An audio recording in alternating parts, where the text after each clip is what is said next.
3, verses 1 through 5. And in the words of saints of old, I shall attempt to read the first 5 verses of the 3rd chapter of Nehemiah. And I want you to think with me as we're reading about lead, follow, or step aside. I cleaned that up for church. Lead, follow, or step aside. Nehemiah chapter 3, verses 1 through 5 in the English Standard Version. Then Eliashib, the high priest, rose up with his brothers, the priests, and they built the sheep gate. They consecrated it and set its doors. They consecrated it as far as the Tower of the 100, as far as the Tower of Hananel. And next to him, the men of Jericho built. And next to him, Zachor, the son of Imri, built. The sons of Hassanah built the fish gate. They laid its beams and set its doors, its bolts, and its bars. And next to them, Meremoth, the son of Uriah, son of Hakaz, repaired. Y'all impressed with my reading?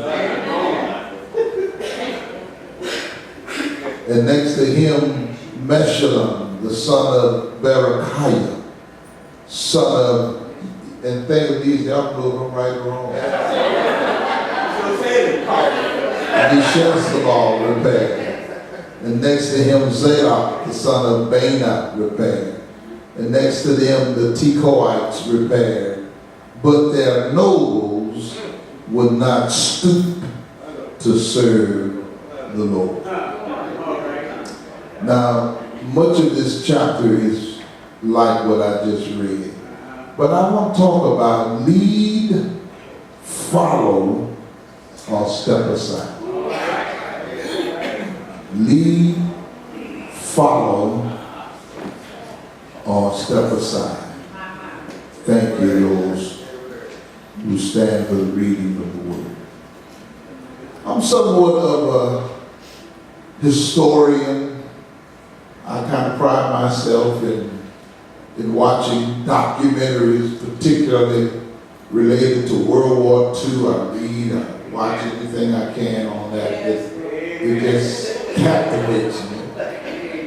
But I also read and watch World War I, the Korean conflict, the Vietnam police action. And the reason why I do that is because I'm a historian buff.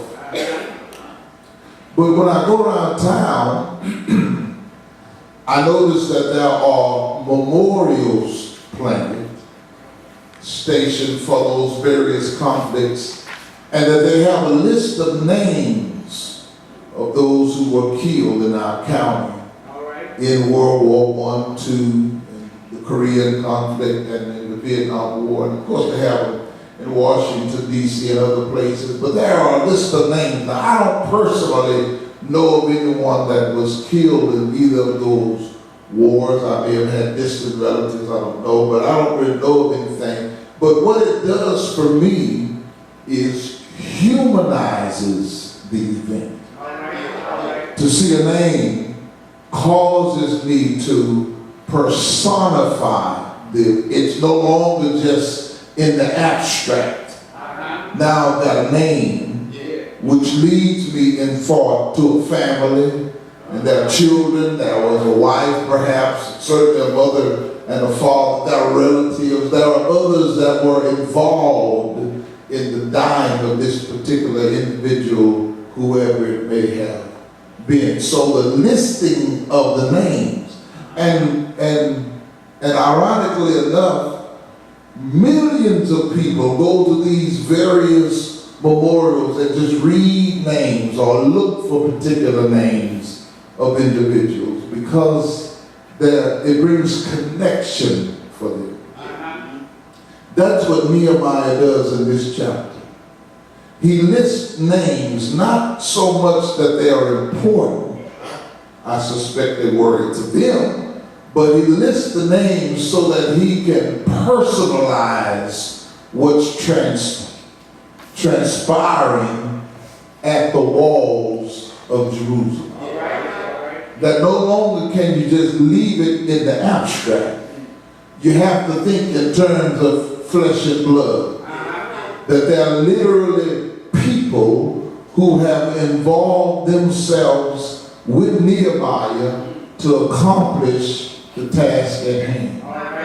And he gives us this laundry list, I think, so that we can see just how massive this construction project is. And it would be somewhat redundant, somewhat boring, but there is one phrase in this whole chapter that is used over and over again that carries, I think, with it some great spiritual principle that we really need to take home. Look at it. It's right there. It's just a few words. It's in several of the verses. And next to them, or next to him.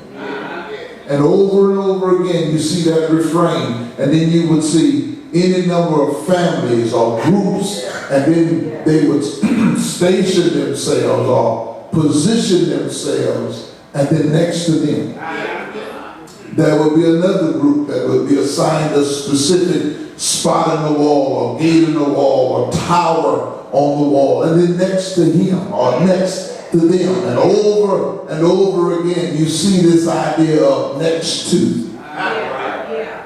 Would suggest to me, I think, and perhaps to us, that when we want a balanced life and when we want to complete the vision, the task that's at hand, you're going to need some help.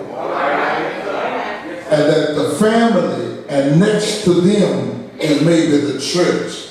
And then next to them is maybe the school, and then on you can see various parts of society that makes the whole. And the idea is that we're not in competition with one another, but that we can literally complement one another. Some of my best members are those that go to school. Amen. You get that one on your way home. It helps in church if you can read and write. Yes. But it doesn't make a difference that you can read and write if you don't have a converted heart. So it's not one or the other, it's both. He says next to him, next to them. There is this continuity. There is this sense of unity. There is this sense of union. There is this brotherhood. And the irony is, most of them were not really carpenters or stonemasons. They had other occupations, but they had been summoned into the service to carry out Nehemiah's vision. And in so many words, he pens this chapter. Others who would say that it's really a list from some other writings, maybe from Ezra or something like that. And they give us this picture in words of those who have committed themselves to the work. All right.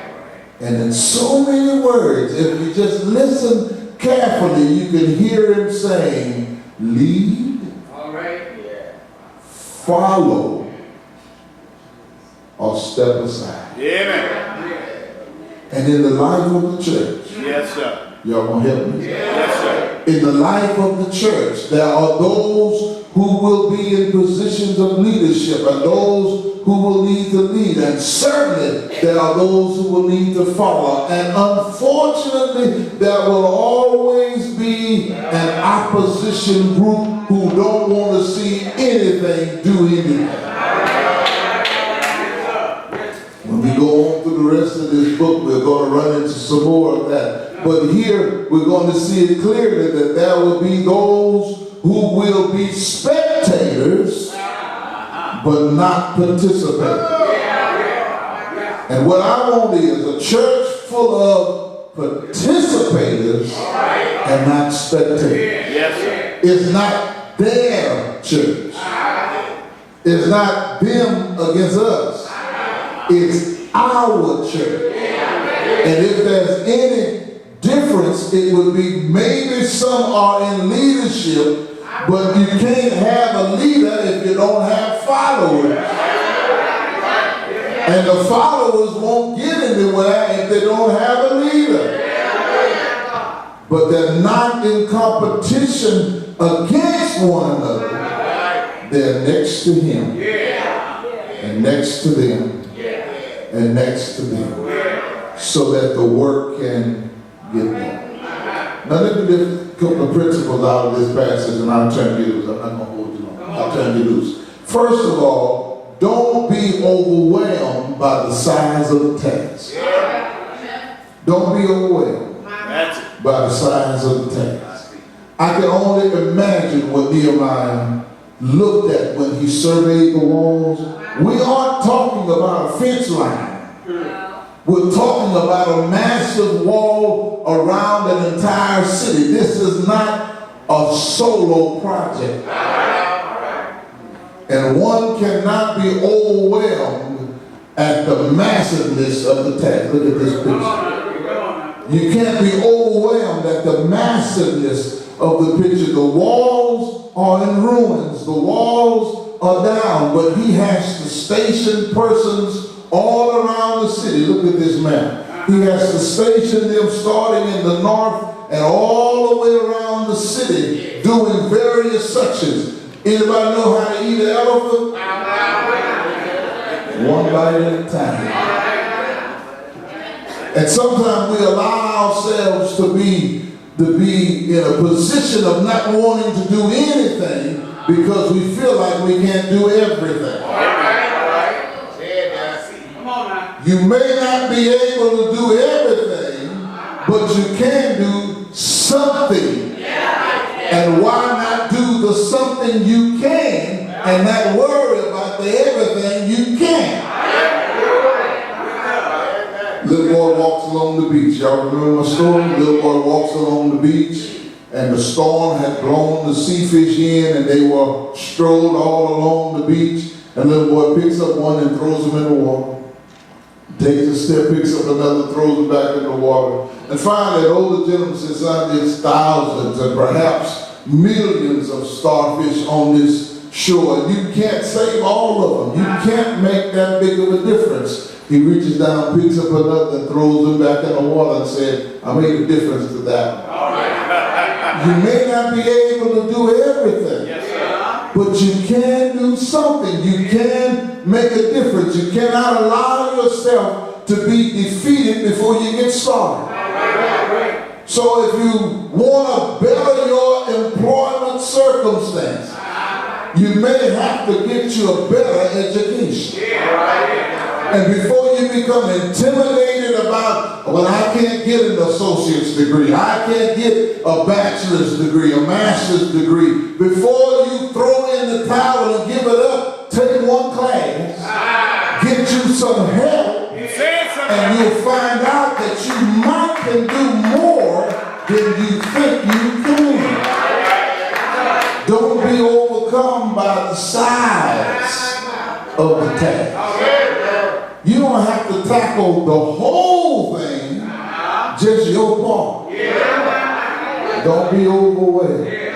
Jerusalem is dilapidated. Jerusalem is in ruins. It is a massive undertaking, but he cannot allow himself to become overwhelmed by the size of the problem. Israel did that before.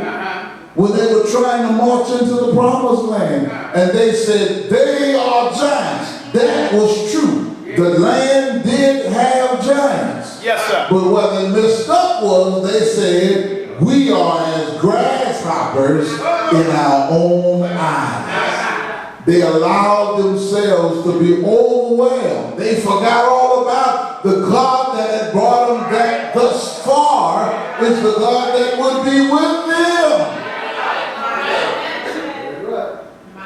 Don't be overwhelmed by the size of the task is not the size of the dog in the fight, is the size of the fight in the dog. Don't be overwhelmed by the size of the task. Secondly, don't try to do it alone. If you're going to learn anything from this passage, this next to him, next to them, if we learn anything, it's got to be that Nehemiah understood he could do it alone. And so for all of us who say, I'd rather do it by myself, you're going to limit what you can accomplish if you're doing it by yourself. There's only so much one person can do by themselves. But if you have a team, if you're in partnership, if we're working as a unit, there is so much more that we can get done. And so what he does is he takes his vision, sells it to the leaders, and it positions leaders in strategic positions so that when they're coming through the gates, the makeshift gates, what's left of them, they see leaders working, and when they see the leaders working, then all of a sudden the common Joe is willing to work. So they take out the leaders and put them in front. And the book tells us that of the some 45 different assignments, he has some 40 different families or groups that are next to one another, circling the whole city in vested interests. In other words, he would put you close to where your house was, and then you had an invested interest, rather than put you on the other side of town. So if something came up, you would defend your family rather than run off. If something came up, you was going to stay and fight. He put them where they were in locations, and he did it with varying vocations. Read through this text and you will see all kinds of people, not just those who were workmen, so to speak, but you had perfumers. You had all kinds of people who were signing up and signing in to getting the work done. So don't come telling me what you can't do. You won't know what you can or cannot do until you try. That's right. Amen. Then verse number 5 tells us that there were still some agitators. Of all of the people who were willing to help, of all of the people who were willing to be a part of the progress, a part of the plan, a part of getting it done, he says, but their nobles would not stoop to serve the Lord. There were some folk who were so uppity that they couldn't pick up a piece of paper. There were some folk who said, that's a janitor's job. Now you stepping over the paper, but you want to call the janitor. How much sense does that make? You can do what needs to be done, but you want to say somebody else ought to do that. Shoulder your responsibility. The nobles didn't want to get down with the common folk. They felt like it was beneath them. But the folk who really mattered were visible and were doing the work, and the walls were going up, and the gates were being hung, and the walls were going up, and the gates were being restored, and the towers were being restored. And you know that whenever you say rise up and bless, somebody else is going to say rise up and blast. Here is Nehemiah saying and teaching us that we ought not try to do it alone. So you need me, and I need you, and we're all a part of God's family. So we don't have to step on one another's toes. There's enough work for everybody to do. In fact, there's more work than there are laborers. Jesus tells us the harvest is plenteous, but the laborers are few. Maybe because some of them have this attitude of the nobles. That's beneath me. Y'all want to talk about that's not worthy of my attention. But with all that needs to be done, we need all hands on deck. There is much to be done in order for us to carry out the vision. And it will take leaders leading and followers following. With full knowledge and awareness that you're going to have naysayers over that picking at you. So following chapter 3 is chapter 4. And if anybody getting ahead of me, you know we're going to have some problems when we hit chapter 4. But he tells us, he teaches us, don't try to do it alone. Let me close when I tell you, don't do anything without including God. That's why I want to close my little speech.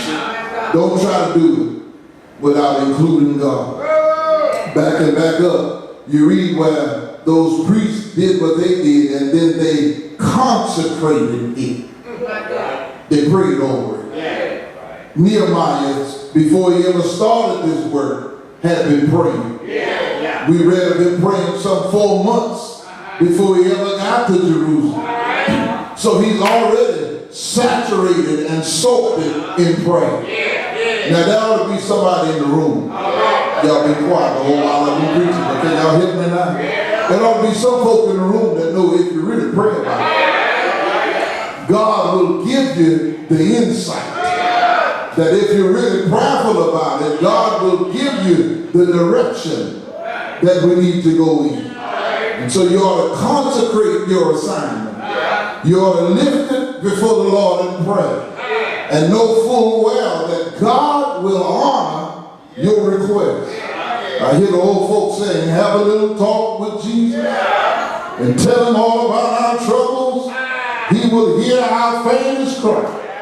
And then he'll answer by and by. Yes, sir. I don't know how you feel about it, my brothers and sisters. But listen, success without God is not success at all. So I want to tell you, without God, I can do nothing. Without him, I would fail. Without him, my life would be rugged. Like a ship without a sail. I don't know how you feel about it, my brothers and sisters, but I'm trying to follow the Lord's leading. I'm trying to go where he leads. So I'm determined where he leads, I will follow. You ought to at least have some gooses. Even geese know that if you work together, you can make the trip down south a whole lot easier. So when the fall turns into winter, and you look over above head, you'll see birds in a V formation.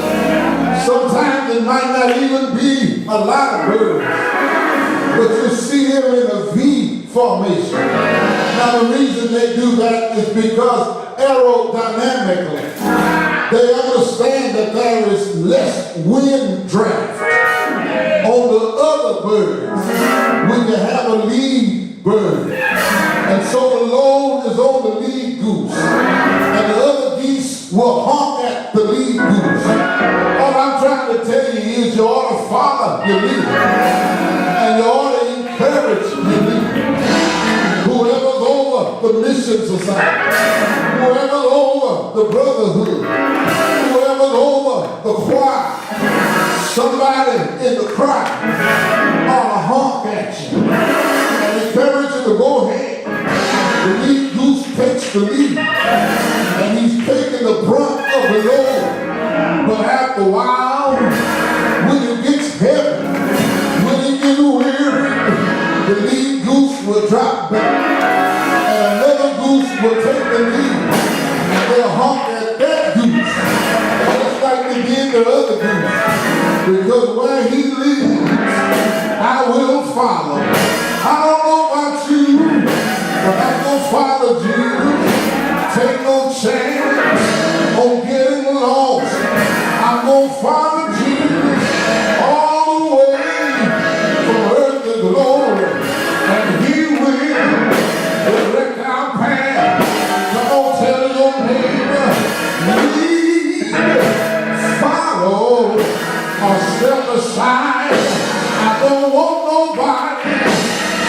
running over me. I'm on my way to glory land.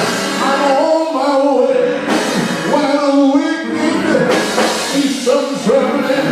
I'm on my way where the weary will be at rest. I'm on my way where the storm clouds will rise. And I'm wondering this morning, is there anybody in the room that's on your way? Storm may rise and the wind may blow, but I'm on my way. And after a while, when the journey's over, after a while, when warfare has ended, I'll lay down, give books and Bibles, and study war no more. Over there, where Jesus lives, over there, in Beulah land, over there, where no storm clouds rise, over there, where every day will be like Sunday, and Sabbath will have no end. Joy, joy, joy, will you meet me there? Will you be there? Some glad morning when this night is over, I'll fly away. My soul will take a wing, and I'll fly away and be at rest. I'll fly away.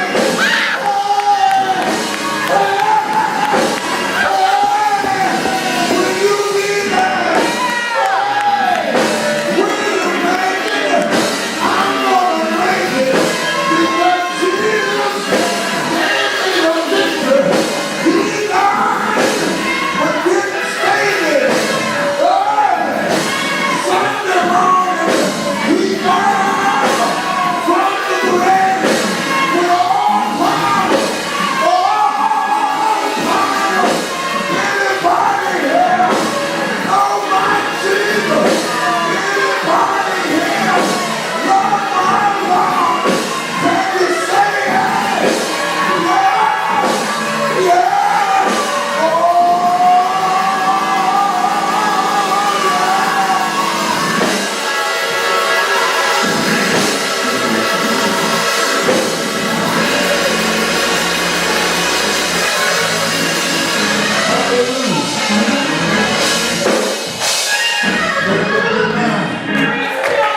Make up your mind.